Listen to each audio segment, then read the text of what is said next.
I have to say I wasn't remotely convinced by Lenny Henry's recent claim concerning the BBC's alleged racism when it comes to the role of Doctor Who.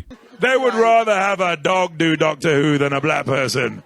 And so I thought I'd offer Lenny a note of caution when it comes to possible pitfalls arising from picking out particular patterns that may at first appear to support any particular political perspective that it may benefit some to push. And to do that most effectively, I want to propose the possibility that the Doctor is a white supremacist, even though she clearly isn't. Or is she? Because after all, for over half a century local time, she has been travelling through the vortex in almost exclusively Caucasian company. And lest we forget, all, count them, 19 of her currently known former or future faces have rather noticeably all been exclusively white. A fact which, as Cambridge mathematics graduate Kate Smurthwaite alluded to, is something of a statistically significant anomaly, to say the very least. And what's actually shocking is that it's been a guy for the last 12 iterations. The chances of that, if you know how to toss a coin and count how it lands, are pretty low.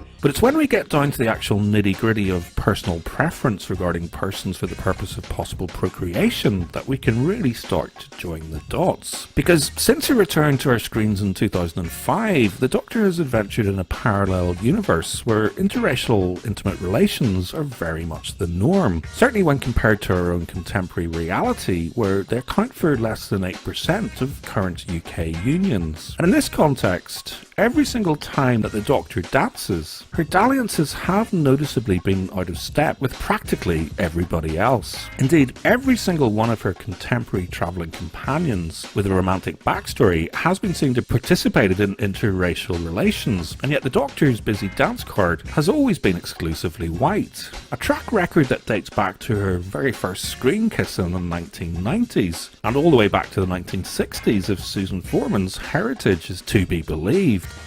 And as things have hotted up in the naughty naughties, all four of her on-screen wives, all of her most notable lovers, and of course her beautiful blue-eyed blonde daughter have indisputably all been exclusively white. In other words, whilst the Doctor clearly isn't a white supremacist, thanks in no small part to an element of PC pandering, it is entirely possible to present a relatively compelling argument as to why she almost definitely is.